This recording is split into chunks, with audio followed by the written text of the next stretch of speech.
Bom dia a todos.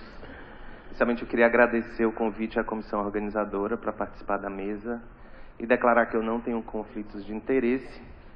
E o tema dessa aula, como citado, é novos antibióticos não beta-lactâmicos. Quando a gente olha para a linha do tempo dos antibióticos, a gente vê um padrão pela maioria deles, né? São histórias de sucesso e de falhas, mas um padrão se repete, que é o de uso clínico e, na sequência, descrição de mecanismos de resistência. Isso acontece tanto para os beta-lactâmicos como para os não beta-lactâmicos. E essa angústia persistente baliza a terapia antimicrobiana até hoje.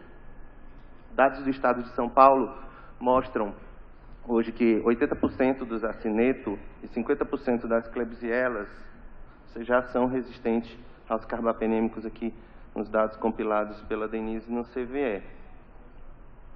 E com relação aos gram-positivos, 60% dos áureos e 44% dos enterococci são VRE. Então são números que nos assustam.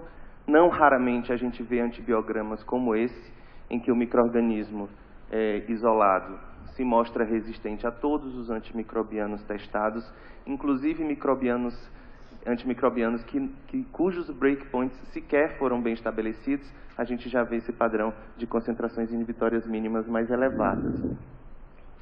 E para driblar esses mecanismos de resistência, novas estratégias terapêuticas têm sido discutidas, como as combinações de beta-lactâmico com inibidores de beta-lactamase, o cefiderocol, a plazomicina, a eravaciclina, a delafloxacina, a tedizolida, os lipoglicopeptídeos e ainda alternativas não antimicrobianas. E o objetivo dessa apresentação são esses 4 quadradinhos aqui do meio: a plazomicina, a eravaciclina, a delafloxacina e a tedizolida. Então, começando pela plazomicina. A plazomicina é um aminoglicosídeo derivado da cisomicina. E seu mecanismo de ação é semelhante das outras drogas da classe. Então, ela se liga à unidade 30S do ribossomo e inibe a síntese proteica que leva à morte bacteriana. Então, qual é a vantagem microbiológica desse aminoglicosídeo, já que ele é igual aos outros em mecanismo de ação? Tem a ver com os mecanismos de resistência a essas drogas. Quando a gente pensa em resistência aos aminoglicosídeos, a gente pensa em bomba de efluxo, diminuição da permeabilidade, alteração do sítio-alvo da droga por alguma metilase, que é uma enzima que vai lá e modifica a ligação ao ribossomo, e as enzimas modificadoras de aminoglicosídeo, que são enzimas que ficam disponíveis no citoplasma da bactéria. Quando o aminoglicosídeo está passando por ali, ela vai, pendura um radical e inativa a droga. Qual o benefício da plazomicina diante disso?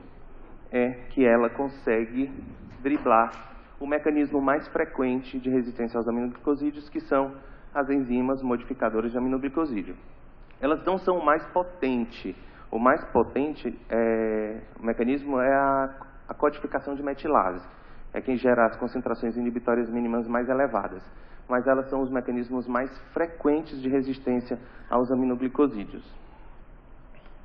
Então, se a gente olhar para a molécula dela, a gente vê que as alterações feitas propositadamente fazem com que as enzimas modificadoras de aminoglicosídeo, que estão aqui destacadas com essas setinhas que estão tracejadas, elas não conseguem mais se ligar na molécula do antibiótico. Então, ela consegue passar ilesa por esse mecanismo de resistência, à exceção da família AAC duas linhas, por isso que a setinha está contínua, que é quem leva, por exemplo, a resistência aos aminoglicosídeos em providência. É uma droga concentração dependente, seu pico costuma atingir níveis muito mais elevados do que a maioria das concentrações inibitórias mínimas das cepas testadas em literatura, como a gente vai apresentar na sequência. Tem uma meia-vida de 3 a 4 horas, uma excreção urinária de 98%, e seus eventos adversos são conhecidos da classe, quais sejam nefrotoxicidade, ototoxicidade e bloqueio neuromuscular. Esse foi um trabalho grego que testou multi-R versus plazomicina de vários hospitais de Atenas. Foram 300 multi-R, a maioria Klebsiella pneumoniae, especialmente as produtoras de KPC com MIC elevado para os carbapenêmicos, eles testaram os aminoglicosídeos e viram que o MIC da plasmomicina era bem diferente do MIC das outras drogas, então a plasmomicina foi o aminoglicosídeo mais ativo dentre os testados. Essa foi uma experiência americana, com 50 Klebsiella produtora de carbapenemase, em sua maioria produtora de KPC. Eles testaram esses multi-R contra os aminoglicosídeos e viram que a plasmomicina era um antibiótico aminoglicosídeo mais ativo contra essa coleção de multi-R, e de forma interessante, isso não dependia do fenótipo de resistência à gentamicina. Quando eles compararam as cepas que eram sensíveis à gentamicina versus resistentes à gentamicina, o MIC para a plasmomicina não se alterava tanto. E essa é uma experiência brasileira, com praticamente 500 cepas. Eles partiram de 500, mas uma cepa maldita não amplificou um gene. E eles testaram essas cepas com relação à plasmomicina, e eles viram que essas cepas tinham um perfil complicado: 74% Klebsiella, 80% produtor de KPC, 33% resistente à colistina, a maioria resistente a aminoglicosídeo. E eles viram, apesar de eles terem algumas cepas com MIC elevado para plasmomicina, 87% das cepas tinham MIC menor ou igual a 4, que era bem diferente dos outros aminoglicosídeos testados. E os estudos clínicos que respaldaram o uso da plasmomicina? Se destacam nesses estudos dois. Esse é o primeiro estudo, o estudo EPIC, que é um estudo de fase 3, em que eles testaram a droga para infecção do trato urinário complicada em 226 pacientes,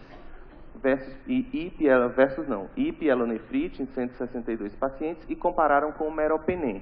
E eles viram, avaliaram o desfecho no fim da terapia, e viram que não houve diferença de plasmomicina versus meropenem nesse trabalho. Em um outro trabalho, o grupo comparador foi a levofloxacina, e dessa vez a plasmomicina tinha 2 braços, um numa dose de 10 mg por quilo, outro 15 mg por quilo, 125 pacientes também com ITU complicada e pielonefrite, e os desfechos foram semelhantes. Então, diante desse cenário de não inferioridade da droga com relação a esses comparadores, para a infecção do trato urinário e pielonefrite, o FDA aprovou em junho de 2018 a plasmomicina, com o nome comercial que ela tem é Zendri, nos Estados Unidos, na dose recomendada de 10 a 15 mg por quilo EV, uma vez ao dia, para essa indicação de ITU complicada ou pielonefrite. A segunda droga é a eravaciclina. Ela é uma tetraciclina, uma fluorociclina derivada da TIGE. O mecanismo de ação é semelhante da sua origem. Então, você liga a unidade 30S, inibe a síntese proteica, tem um espectro semelhante ao da tigeciclina, então nada aí chama atenção por enquanto, né? Então, ação para MRSA, ação para VRE, ação para gram-negativo, incluindo multiresistente, e não tem atividade para pseudomonas e tem atividade para anaeróbio. E as vantagens da eravaciclina, elas moram, né, nas alterações da molécula. Então, ela ganhou aqui um flúor, o mouse está desequilibrado, ganhou um flúor e ganhou um radical lateral, que fez com que melhorasse o espectro de ação da molécula e a farmacocinética. Por isso, a eravaciclina tem um melhor perfil de níveis séricos do que a tigeciclina. Seu melhor preditor de desfecho é a área sobre a curva sobre a MIC. E a vantagem microbiológica da eravaciclina é que ela dribla alguns mecanismos de resistência às tetraciclinas, inclusive que gera resistência à tigeciclina, como codificação de algumas bombas de efluxo, muitas bombas de efluxo, e as proteínas de proteção ribossômica. Por isso, ela tem maior atividade em multi-R, cerca de 2 a 8 vezes. Esse é um trabalho do Reino Unido, em que foi testada a sensibilidade de eravaciclina e tigeciclina em 366 gram-negativos, sendo todos resistentes aos carbapenêmicos, 59 a cineto, 310 enterobactéria, e eles viram que o MIC da eravaciclina foi de cerca de 2 a 4 vezes menor do que o comparador, que é a tigeciclina. Nesse estudo, foi um estudo que envolveu só a Cinetobacter baumannii contra a eravaciclina e outras alternativas terapêuticas aos carbapenêmicos. Foram 286 cepas não clonais de Acinetobacter, de linhagens distintas, de países distintos, e eles viram que a eravaciclina foi a melhor tetraciclina nessa série de antimicrobianos que eles testaram. E 5 estudos clínicos respaldaram, então, a aprovação da eravaciclina pelo FDA. Um deles é um estudo de fase 2, que comparou, esse lá de cima, comparou eravaciclina com ertapenem para pacientes com infecção intraabdominal complicada, e 2 estudos pertencentes ao projeto IGNITE, e também, em que também foi testada eravaciclina versus ertapenem e eravaciclina versus meropenem. E a conclusão desses estudos foi que não houve inferioridade com relação aos comparadores, cura clínica semelhante.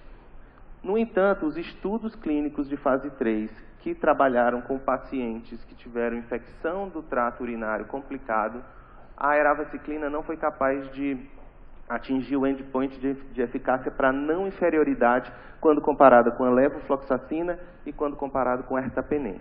Então, diante desses resultados, o FDA então aprovou a eravaciclina para infecção intraabdominal complicada em agosto de 2018, com o nome comercial aí, de Xerava. Apesar desse nome, a administração é EV, 1 mg por quilo de 12 horas, com necessidade de ajuste para a função hepática. A terceira droga é a delafloxacina. A delafloxacina é uma quinolona que tem elevada potência antimicrobiana, o espectro ampliado com relação às outras fluorquinolonas e tem melhor perfil farmacocinético farmacodinâmico. Qual é a vantagem microbiológica da delafloxacina? Ela tem ação semelhante às fluorquinolonas também, se liga àquela história, as topizomerases, DNA-girase, mas ela tem uma afinidade melhor por girase de gram negativo e tem uma atividade em gram positivo que a gente vai ver na sequência. O que aconteceu na molécula da delafloxacina? Ela ganhou aqui 2 átomos de flúor, 1 átomo de cloro, o que aumenta a potência antimicrobiana, inclusive para anaeróbio, e ganhou um radical lateral, que quando você vê na literatura você pensa que isso é bobagem, fala, isso deve ser fake news, mas não é. Esse ácido lateral faz com que ela seja um ácido fraco e por isso ela consegue penetrar melhor na célula bacteriana. E é o que é responsável pela maior potência dela. Tem um alto volume de distribuição, então concentra bem nos tecidos, tem uma excreção urinária de 45% com necessidade de ajuste. O melhor preditor de desfecho em modelo murino com ratos neutropênicos foi diária sobre a curva sobre a MIC. E os eventos adversos são raros e semelhantes aos das quinolonas. Talvez ainda não se saiba o suficiente. Um grande trabalho testou os eventos adversos de cardiotoxicidade, de arritmia na delafloxacina e ela se mostrou bem segura. E seu espectro é sobre Staphylo aureus, incluindo MRSA, incluindo cepas resistentes à levofloxacina, Enterococcus fecalis, embora a ação em Enterococcus faecis seja um pouco menor, gram-negativos, atípicos, micro-organismos causadores de infecção sexualmente transmissíveis e anaeróbios, como eu falei anteriormente. E alguns estudos clínicos respaldaram, então, o uso da delafloxacina. Ela já vinha de 2 trabalhos de fase 2 que mostravam não inferioridade com relação à tigecyclina, com relação à linezolida, com relação à vancomicina, e 2 estudos de fase 3 compararam a delafloxacina a um braço com vanco e astreonam, todos para infecção de pele e estruturas de pele. E nesse primeiro trabalho, com 660 pacientes, a resposta clínica, que é avaliada em 48 a 72 horas, foi igual, e no subgrupo de MRSA também foi igual. E no trabalho seguinte, com 850 pacientes de 76 centros, 16 países, também divididos nos 2 braços de delafloxacina e vanco-astreonam, a resposta clínica foi semelhante, incluindo no grupo que teve como causador o MRSA. Dessa forma, a delafloxacina foi aprovada em junho de 2017, com o nome de Baxdela, nos Estados Unidos. Já tem aprovação na Argentina. Dose recomendada 300 mg EV de 12 em 12 ou 450 mg via oral de 12 em 12, para infecção aguda de pele e suas estruturas. Para terminar, a tedizolida A tedizolida é uma oxazolide nona, derivada da linezolida. Seu mecanismo de ação, então, é semelhante ao da sua mãe. A ligação à subunidade 50S inibe, então, a síntese proteica. Existem cepas resistentes à tedizolida, são raras. Se são raras para a linezolida, para a tedizolida, elas ainda são mais raras. E quando elas acontecem por mutação no 23S do RNA ribossômico e nas proteínas ribossômicas L3 e L4, que são responsáveis aí pela estrutura. De forma interessante, cepas que codificam, que expressam essa enzima CFR, que é uma enzima, é uma acetiltransferase de cloranfenicol, que não tinha nada a ver com a história, mas se a bactéria tem essa enzima, que é incapaz de inativar o cloranfenicol, também é capaz de inativar a tedizolida. Então, é um achado interessante. Ela tem essas alterações estruturais com relação à linezolida, o que permitiu melhor atividade antimicrobiana e melhor perfil farmacocinético. Ela é uma prodroga, tem alta biodisponibilidade, tem alto volume de distribuição, a meia-vida de 4 a 5 horas. Seu pico é de 3 mg por ml, pouco da droga é eliminado na urina, 1% é eliminado, e a área sobre a curva sobre a MIC foi o melhor preditor de desfecho nos modelos animais. O espectro semelhante ao da linezolida, mas com melhor cobertura para algumas cepas resistentes à linezolida e uma concentração inibitória mínima, usualmente 2 a 4 vezes menor. Os trabalhos que respaldaram o uso da tedizolida tiveram como grupo comparador a linezolida. Então, um trabalho grande comparou as duas formas orais e outro trabalho comparou as duas formas endovenosas. Nesse trabalho de cima, foram 667 pacientes que tomaram tedizolida por 6 dias oral versus linezolida por 10 dias, tiveram desfechos semelhantes. E no trabalho em que as drogas foram administradas por via endovenosa, foram envolvidos 666 pacientes, um número bem sinistro de pacientes, mas o desfecho foi semelhante. Esses são os estudos Establish 1 e Establish 2. Então, por isso, ela foi aprovada em 2014, em junho de 2014, com o nome de Civextro. A dose recomendada é de 200 mg EV ou VO de 12 em 12 horas para infecção aguda de pele ou de suas estruturas. As conclusões. Então, achei bem interessante essa evolução nos antimicrobianos fora da esfera dos beta-lactâmicos. Apesar de a gente saber que os beta-lactâmicos são os caras a serem batidos, é interessante ver que existe pesquisa e existe desenvolvimento de drogas fora dessa esfera. É muito interessante ver todas essas alterações de moléculas não foram ao acaso. Então, a engenharia de moléculas evoluiu muito ao longo desse tempo, são propositais essas alterações. A plasmamicina, aprovada para ITU complicada e pielonefrite. Eravaciclina, infecção intraabdominal complicada. Delafloxacina e tedizolida para infecções de pele, incluindo, como a gente viu, pacientes com infecção por VRE, por MRSA. Achei bem interessante que na bula de todas elas, eles trazem esse hashtag só use se preciso, porque poupe a droga para que não se repita o padrão que a gente tem visto para outras drogas. No entanto, depois dessa injeção de otimismo, eu vou dar a injeção da depressão, que é: a maioria das coleções de microbiologia não trabalha com coleções resistentes à colistina, que talvez seja o nicho em que a gente precise mais dessas drogas. Os breakpoints, então a gente fala que alguns MICs são menores, mas a gente não sabe como é que vão ser os breakpoints para essas drogas. Como que elas vão se comportar em infecções graves. Então a gente está falando de ITU, de infecção de pele, mas em infecções graves, como é que vai ser a performance delas em infecção grave, e quando que vai ter disponível no Brasil. Então essas perguntas aí ainda permeiam, são algumas dúvidas que ainda permeiam esses assuntos. Para todas as certezas, existe o guia de antimicrobianos do HC, que está disponível nas melhores bancas, incluindo aqui no Congresso Paulista de Infectologia. Era isso, muito obrigado.